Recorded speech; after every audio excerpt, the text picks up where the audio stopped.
VIP treatment दिली जात असेल किंवा सगळ्या आरोपींसोबत त्याला सारखा तिथं म्हणजे वागणूक दिली नसेल, म्हणजे दिली जात नसेल, तर सरळ सरळ एक विषय आहे की त्या आरोपींना मध्ये न ठेवता जेलमध्ये एखाद्या रेस्ट हाऊसमध्ये किंवा एखादा फ्लॅट करून त्यांना ठेवून जरी तिथं पुढचं खटला चालू दिला तरी काय हरकत आहे. मग त्यांनी जे कर्तव्यावर लोक आहेत त्यांनी त्यांचं कर्तव्य केलं पाहिजे आणि सगळ्यांना समान वागणूक दिली पाहिजे. आरोपीला आरोपीच्याच पद्धतीनं तिथं वागवण्यात आलं पाहिजे अशी माझी विनंती आहे. जर हे सगळं होत असेल तर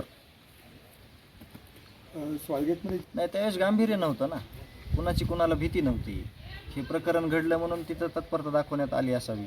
कारण का एकदा आरोपी फरार झाला 80-81 दिवस होत आले सापडला नाही अजून, तर तसाच प्रकार ह्याच्या बाबतीत पण झाला नसता की रातोरात सगळी यंत्रणा लावली नसती. आणि त्यावेळेस पण आम्ही म्हणत होतो तिथल्या पोलीस प्रशासनाला की आरोपींचे मोबाईल चालू आहेत, आरोपी वाशीच्या हद्दीत आहेत, आरोपीला पकडा. पोलीसची गाडी पण त्यांच्या होती, पण 1-2 जर पोलीसच्या गाड्या तिथं गेल्या तर कसं आरोपी शोधणार आहेत. आणि हे म्हणले जंगलातून पळाले, तिथं जंगलच नाही. ही तत्परता जी काल स्वारगेट प्रकरणात जी दाखवलेली आहे ती तत्परता त्याच्या अर्धी बी सिस्टीम अशी लावली असती. इथं ड्रोन होतं तर त्या म्हणजे जंगल होतं, तर आत्ता ड्रोन आहेत आणि त्यावेळेस यंत्रणेकडे ड्रोन नव्हते का? त्यावेळेस पण ड्रोन असतील ना, शोधले असते ते कोणतं जंगल आहे. जंगल तर नाहीच तिथं, पण जर असतं तरी शोधले असते. तत्परता या पद्धतीने दाखवली असते तर सगळे आरोपी त्यावेळेसच झाले असते आणि याच्यापेक्षा जास्त म्हणजे परिणाम या केसवर किंवा या सगळ्या प्रकरणावर झाला असता. मुंडे यांचे वाल्मिक कराड हे सारथी आहेत आणि एका VVIP मंत्र्याचे जे सारथी असतील त्यांना VVIP ट्रीटमेंट मिळणार. त्यांना साधी VIP पण नाही म्हणतात, VVIP. कारण असे लोक हे या मंत्र्यांचं सगळं काम करतात आणि अशी लोकांच्या विरोधात जाणं धनंजय मुंडे नाही परवडणार नाही आणि धनंजय मुंडेंविरुद्ध जाणं हे फडणवीसांना किंवा अजित पवार नाही परवडणार नाही.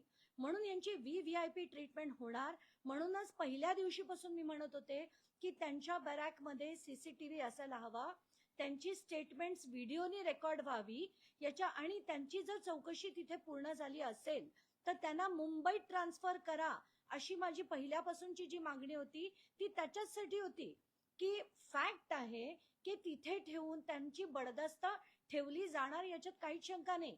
आताच्या घटनेला आपण बघतोय ते ज्ञानेश्वर डोईफोडे नावाचे अधिकारी आहेत, कृष्णा ढाकणे नावाचे अधिकारी आहेत, एक सुधाकर मुंडे नावाचे अधिकारी आहेत. त्यांनी व्यवस्थित बडदास्त ठेवली आहे. त्यांना चहा नाश्ता घरचं खाणं जेवण खाण येणारं जाणारं वकिलांच्या नावाखाली त्यांना कोण कोण येऊन भेटतंय. CCTV हवा तेव्हा ऑफ केला जातोय, ऑन केला जातोय, पण प्रश्न विचारणार कोण? कारण आज जर धस बनत असतील, धसांबद्दल तर मला खरंच काही बोलायचं नाही. कारण आधी आपण बघितलं बावनकुळेंचा एपिसोड झाला, काल आता त्यांच्या विरुद्ध आणि एक बोलले आहेत त्यांच्याच तिकडचे आष्टीचेच माजी आमदार.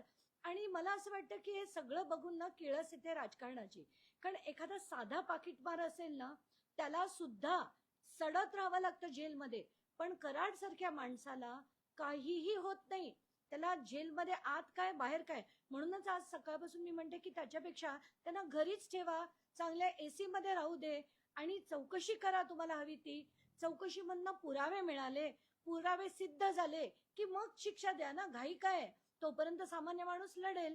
ते देशमुख कुटुंबाला त्रास होत असेल तर होऊ दे. कारण फालतू सगळ्या लोकांसाठी पोलीस यंत्रणा कशी तत्परतेने काम करते हे आपण बघितलंय. इथे सैफ अली खानचं बघा, किंवा तिथे त्या मंत्री होते तानाजी सावंत, त्यांचा मुलगा प्लेन घेऊन उडाला, त्याच्यासाठी प्रेस कॉन्फरन्सेस घेतल्या जातात. पोरुषा प्रकरणात एक नाही 3-3, 4-4 प्रेस कॉन्फरन्सेस झाल्या. त्या प्रत्येक याच्यात प्रेस कॉन्फरन्स होते. आज स्वारगेटचं तो मुद्दा अतिशय गंभीर आहे, त्याच्याच प्रेस कॉन्फरन्स झाली, बघून बरं वाटलं. पण आज तगायत बीड मध्ये अशी कुठचीही प्रेस कॉन्फरन्स आज तगायत का घेऊ नये हा एक प्रश्न पडतो मनात. कारण या सगळ्यांना सगळ्या गोष्टी लपवायच्या आहेत.